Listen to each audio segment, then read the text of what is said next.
और तुम्हें मैं हजरत उमर की कहानी सुनाऊं। हजरत उमर दिन को तख्ते हुकूमत पे बैठते थे और उनका तख्त को सोने जबरजद का नहीं था, मस्जिद नबवी की चटाई थी और सारा दिन वहां बैठ के लोगों की बातें सुनते। और जब रात के अंधेरे गहरे होते, उमर भेष बदल के मदीने की गलियों का गश्त करते। कहा तुम्हारे घर से धुआं निकल रहा है और बच्चे रो रहे हैं, उनको खाना क्यों नहीं देती? कहने लगी उमर की जान को रो रही हूं। उमर के पांव तले से जमीन निकल गई। कहा क्या हुआ? कहा 3 दिन से हमारे यहां खाने के लिए कुछ नहीं है, रोजाना बच्चे रोते हैं और मैं हंडिया के अंदर पत्थर डाल करके नीचे से आग डालती रहती हूं कि बच्चे इंतजार कर करके सो जाएंगे, कम वक्त सो भी नहीं रहे और वो पत्थर पकेंगे भी क्या, और मैं उमर की जान को रो रही हूं। हजरत उमर का कलेजा दहलने लगा।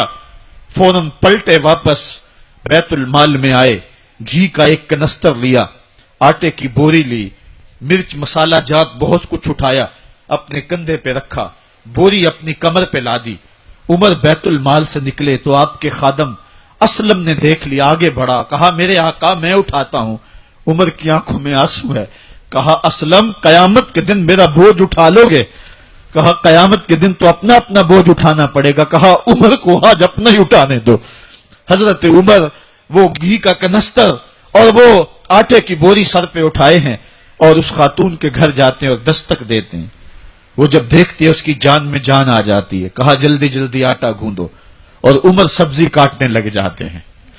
हजरत उमर रज़ी अल्लाह ताला अन्हो सब्जी तैयार कर देते, उधर आटा गूंद जाता है और फिर ऊपर चूल्हा रखा जाता है, चूल्हे के अंदर आग रखी जाती है, वो खाना पकाने लगती है, आग बुझती है। तारीख ने लिखा है आग बुझने लगती है, उमर झुक करके फूंके मारता है। उमर झुक झुक के फूंके मारता है। खाना पक गया और बच्चों के सामने खाना रख दिया, बच्चे खा रहे हैं। अब बच्चे रो रो के निढाल हो चुके थे। हजरत उमर अपने हाथों को और अपने घुटनों को और अपने पांव को जमीन पे लगा के, जिस तरह बकरी का बच्चा चलता है, वेड़े के अंदर कभी इधर चलते हैं कभी इधर चलते हैं, ताकि बच्चे मुझे देख के खुश हों और दिल में कहते उमर जितना रुलाया है अब इतना हंसाना भी पड़ेगा। तो कभी उमर अमीरुल मोमिनीन, ये मैं किसी आज के जो है वो लोगों के वोटों पे मुंतखब होने वाले हुक्मरान की कहानी नहीं सुना रहा, मैं उस उमर की कहानी सुना रहा हूं जो 23 लाख मुरब्बा मील का हुक्मरान है, आधी दुनिया का बादशाह है। हजरत उमर जो है जिस तरह बकरी का बच्चा चलता है, इस तरह अपने हाथ और अपने घुटने जमीन पे टेक करके जो है वो इस तरह चलते हैं। बच्चे उमर को देख के मुस्कुराते हैं। जब बच्चे मुस्कुराने लगे तो हजरत उमर ने उस खातून से कहा बुढ़िया उमर को माफ कर दे। उसने कहा तू इतनी हमदर्दी क्यों करता है? कहा उमर बेचारा बड़ा फंसा हुआ है, फिक्र है उसको यरमू को फुस्ता तो हुलवान की, जब फतह है मिस्र तो तैयारी है ईरान की, आते जाते वफद से मुलाकात भी करता होगा, आते जाते वफद से मुलाकात भी करता होगा और शब को मालूम हालात भी करता होगा। कांटों में उलझी हुई बेचारे की जान है, नींद उसको भी आती है, आखिर वो इंसान है, मेरी बहन उमर को माफ कर दे। उसने कहा नाना उमर की बात मेरे सामने न कर, कयामत का दिन होगा, उमर का गिरेबान होगा और मेरा हाथ होगा। जब उसने ये बात कही तो उमर बर्दाश्त न कर सके, बच्चों की तरह बिलक बिलक कर रोने लगे। कहा वो बदनसीब उमर तेरे सामने है, आज ही कहला जो कहना है, कयामत के दिन मुझे माफ रखना।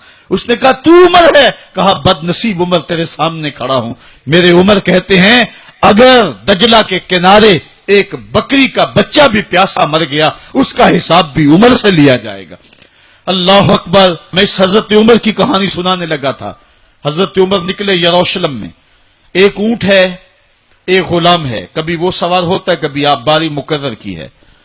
जब करीब पहुंचे यरूशलेम के तो उमर की बारी नकेल पकड़ने की और गुलाम की बारी ऊपर सवार होने की आ गई। गुलाम ने कहा आका मैं मर्जी से अपनी बारी छोड़ता हूं, आप आ जाएं, दुश्मनों के मफतूहा इलाके में आ रहे हैं, ताजा ताजा इलाका फतह हुआ है, इस्लाम की शान और शौकत जाहिर हो।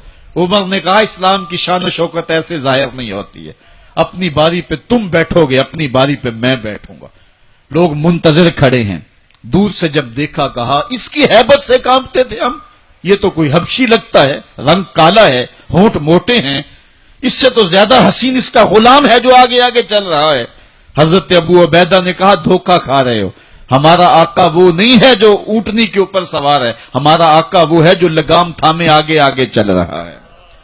حضرت عمر رضی اللہ تعالیٰ عنہ کو آگے بڑھ کے جابیہ کے مقام پہ حضرت ابو عبیدہ بن جراح نے استقبال کیا، تو حضرت عمر آگے بڑھے اور انہوں نے آگے بڑھ کر کے حضرت ابو عبیدہ کے دونوں کندھوں پہ ہاتھ رکھا، اور سنو حضرت عمر نے کیا کہا لا الہ الا اللہ انا کنا اذل قوم فاعزنا اللہ بالاسلام، کہا کہ لا الہ الا اللہ، اے ابو عبیدہ بن جراح، ہم ایک ذلیل قوم تھے اور اللہ نے ہمیں اسلام کی وجہ سے عزت عطا کی ہے۔ اور میں تمہیں ایک تاریخ ساز بات کہنے لگا ہوں، اور وہ یہ ہے کہ جب تک ہم اس عزت والے اسلام کے دامن کو تھامے رہیں گے ہماری عزت قائم رہے گی، اور جب اسلام کے علاوہ کسی اور جگہ سے عزت ڈھونڈیں گے تو رسوا کر کے رکھ دیے جائیں گے۔